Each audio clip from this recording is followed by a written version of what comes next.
नमस्कार साथियों, मैं संजय नामदेव। स्वागत है आपका चैनल पर। आज हम कक्षा 9वीं हिंदी प्रश्न बैंक की इकाई 6 के जो पाठ है उसकी चर्चा आपसे करने वाले हैं। साथ ही मैं आपको बता दूं, यदि आप चैनल पर नए हैं तो हमारे चैनल को लाइक कीजिए, सब्सक्राइब कीजिए, उस वीडियो पसंद आने पर दोस्तों के साथ शेयर कीजिए। हम न केवल हिंदी के प्रश्न बैंक बल्कि संस्कृत, गणित और विज्ञान के प्रश्न बैंकों पर भी हमने काम किया है। आप हमारे चैनल पर जाकर के उनसे संबंधित वीडियो भी देख सकते हैं। यहाँ हम आपको बता दें कि ये जो हमारी इकाई 6 है, अपठित जो पाठ है, काव्यांश से अपठित गद्यांश हैं, उनकी यहाँ पर चर्चा आपसे की जाएगी। और ये जो चैप्टर, ये जो हमारा खंड है 3 अंक का है केवल, और एक ही प्रश्न यहाँ से पूछा जाना है। और 3 अंक की प्रश्न है। निम्नलिखित गद्यांश को पढ़कर नीचे लिखे प्रश्नों के उत्तर हमें देना है। 3 अंक की प्रश्न। अगर मनुष्य में कर्तव्य बोध नहीं है तो वह उच्च पद प्राप्त करके भी समाज के सापेक्ष असफल ही कहलाया जाएगा। उच्च शिक्षा व योग्यता तभी उपयोगी है जब व्यक्ति समाज व राष्ट्र के हित में उसका उपयोग करे। कर्तव्य बोध की भावना से परिपूर्ण व्यक्ति ही अपने उत्तरदायित्वों के निर्वहन में खरे उतरते हैं। सचमुच में ऐसे व्यक्ति ही सही अर्थ में राष्ट्र सेवक हैं। एक शिक्षक कितना ही विद्वान क्यों न हो, अगर उसके अपने विद्यार्थियों के प्रति कर्तव्य बोध न हो तो वह कभी भी राष्ट्र निर्माता नहीं हो सकता। प्रश्न जो हमारा ये है, इसमें प्रश्न पूछे हैं। उपयुक्त गद्यांश, उपयुक्त शीर्षक लिखिए या उपयुक्त गद्यांश का सारांश लिखिए, और उच्च शिक्षा व योग्यता कब तक उपयोगी है। तो इनके उत्तर जो है हमें एक साथ उत्तर अपने को देखने को मिलेंगे। अब आप देखिए, इस तरह से इसके उत्तर हैं यहाँ पर। पहला वाला तो उपयुक्त गद्यांश का उपयुक्त जो शीर्षक है वो है कर्तव्य बोध की भावना। उपयुक्त गद्यांश का सारांश है कर्तव्य बोध की भावना से परिपूर्ण व्यक्ति ही अपने उत्तरदायित्वों के निर्वहन में खरे उतरते हैं। ऐसे व्यक्ति ही सच्चे राष्ट्र सेवक होते हैं। और उच्च शिक्षा व योग्यता कब तक उपयोगी है, तो उच्च शिक्षा व योग्यता तभी उपयोगी है जब व्यक्ति समाज व राष्ट्र के हित में इसका उपयोग करे। दूसरा हमारा जो गद्यांश, स्वस्थ शरीर के साथ ही स्वस्थ मनोरंजन भी मनुष्य के लिए आवश्यक है। खेल ऐसी क्रिया है जिससे न केवल शरीर का विकास होता है अभी तो मनोरंजन भी प्राप्त होता है। यही कारण है कि सभ्यता के आदिकाल से ही मानव समाज में खेलों का प्रचलन कर रहा है। और आज से 50,000 वर्ष पूर्व की मानव सभ्यता को दर्शाने वाले भित्ति चित्र प्राचीन गुफाओं में देखने को मिलते हैं। और भारतीय खेलों की सबसे बड़ी विशेषता यह है कि इन्हें बिना किसी खर्चे के खेला जा सकता है।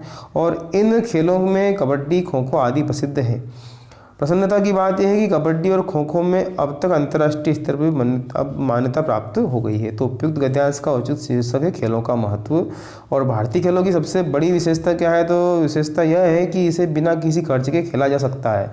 उपयुक्त गद्यांश का सार क्या है, तो स्वस्थ शरीर के लिए खेलना आवश्यक है, क्योंकि खेल ही ऐसी प्रक्रिया है जिससे क्या है शरीर का विकास होता है। मानव जीवन में खेलों का प्रचलन रहा है। भारतीय खेलों की सबसे बड़ी विशेषता यह है कि इसे बिना किसी खर्च के खेला जा सकता है। अगला जो हमारा गद्यांश है, इस गद्यांश की हम शीर्षक की बात करें तो इसका शीर्षक है सच्चा मित्र, मित्रता का महत्व। एकल परिवारों के चलन से मित्रता का महत्व और अधिक बड़ा है।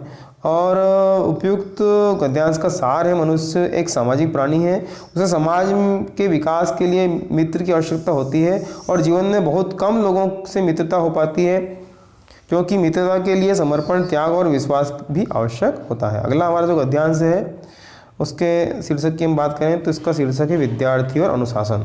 अब विद्यार्थी अनुशासनहीनता दूर करने का उपाय लिखिए। तो विद्यार्थी में अनुशासनहीनता दूर करने का उपाय उन्हें जीवन में जिम्मेदारियों का अनुभव कराना है। उपयुक्त जो शीर्षक सार है इसका देखते हैं तो विद्यार्थी में अनुशासन तभी संभव है जब उन्हें जीवन में जिम्मेदारियों का अनुभव कराया जाएगा और विद्यालय की जिम्मेदारियों को पूरा करने में सहभागी बनाया जाएगा। अनुशासन, अध्ययन एवं नागरिकता के गुणों का विकास भी किया जाना आवश्यक है। इसके बाद में है पद्य अपठित काव्यांश की बात करें। पायो जी मैंने राम रतन धन पायो, वस्तु अमोलक दी मेरे सतगुरु कृपा करी अपनायो। जन्म जन्म की पूंजी पाई जग में सब खोवायो। खर्चे नहीं कोई चोर न लेवे, दिन दिन बढ़त सवायो। सत की नाव खेवटिया सतगुरु बहु सागर तरी आयो। और मीरा के प्रभु गिरधर नागर हरखी जस गायो। ये जो हमारी काव्यांश है, इसमें मीरा के पद हैं इसका शीर्षक। और मीरा ने कौन सा रत्न पाया, तो राम नाम रूपी रत्न उन्होंने पाया है। मीराबाई ने इसका भावार्थ है, राम रूपी रत्न पा लिया, प्राप्त कर लिया। उनके गुरु श्री कृष्ण ने उन्हें अमूल्य धरोहर प्रदान कर दी और कृपा कर उन्हें अपना लिया। यह पूंजी उन्होंने जन्म जन्म के लिए पाली है और संसार में सब कुछ खो दिया। यह धन कोई चोर नहीं चुरा पाया, खर्च नहीं होता बल्कि दिन दुना बढ़ता जाता है। वे कहती हैं, जिस नाव पर मैं सवार हूँ उसको चलाने वाला श्री कृष्ण है, वही संसार सागर है से पार उतारेंगे और प्रसन्न होकर प्रभु के गुणगान।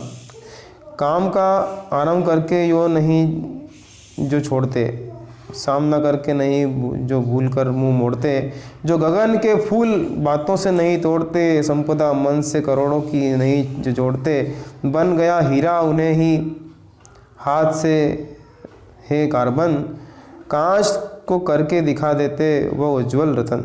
उपयुक्त शीर्षक का जो शीर्षक है वो है कर्मवीर। और कार्बन को हीरा बनाने की क्षमता किसमें होती है, तो वो होती कर्मवीरों में होती है। आगे हम चलें। उपयुक्त काव्यांश का जो भावार्थ है, जो कर्मवीर होते हैं वे पर्वतों को काट कर सड़कें बना देते हैं, मरुस्थली भूमि में नदियाँ बना देते हैं और समुद्री जल बेड़ों को वह भूमि के अंदर चला देते हैं। वे जंगल में अनाथ का वातावरण बना देते हैं और अर्थात कठिन से कठिन कार्य करने के लिए भी तत्पर रहते हैं। अगला है, मनमोहिनी प्रकृति की गोद में जो बसा है, सुख स्वर्ग सा जहाँ है वह देश कौन सा है, जिसका चरण निरंतर रत्नेश धो रहे हैं, जिसका मुकुट हिमालय और वह देश कौन सा। तो उपयुक्त जो शीर्षक है वो भारत का मुकुट हिमालय। और किस देश की बात हो रही है, तो भारत देश की बात हो रही है। और जो भावार्थ है, जो मन को मोहने वाली आकर्षित करने वाली प्रकृति को गोद में बसा है, जहाँ चारों ओर हरियाली और सुख सा स्वर्ग सा है, और वह देश कौन सा है, अर्थात वो भारत देश की बात है। और जिसका उत्तर में हिमालय पर्वत मुकुट है और दक्षिण में रत्नेश समुद्र है, जो भारत माता के चरणों को निरंतर धोता है, वो भारत देश है। अगला है, जो मेरी प्यास समझ पाता वह बादल अभी नहीं आया, मुरझाई धरती हरी हुई रीति गागरिया भरी गाई, और अंबर पर बोराई बदली झूले पर लहराई गजली, जो मेरे मन पर लहराया वह गीत अभी तक अनगाया। उपयुक्त काव्यांश का शीर्षक है बरसा सावन बरखा सावन। अनगया शब्द का क्या अर्थ है, तो यहाँ उसका अर्थ है अभी जो अभी तक गाया नहीं गया। उपयुक्त काव्यांश का जो भावार्थ है इस पंक्ति में तो के माध्यम से जो कवि है ये बताना चाहता है कि धरती अधिक तप गई, सावन अभी तक नहीं आया। मतलब नायिका को प्यास अभी तक नहीं बुझ पाई है और गागरी भी अभी तक खाली है। तो बादल की भी आकाश में छा गए, झूले पर बैठकर कजरी गीत गाई जा रही है। इस तरह से हमारी इकाई 6 समाप्त हुई और अगले खंड में हम इकाई 7 को भी जल्दी से जल्दी आपको उपलब्ध कराएंगे।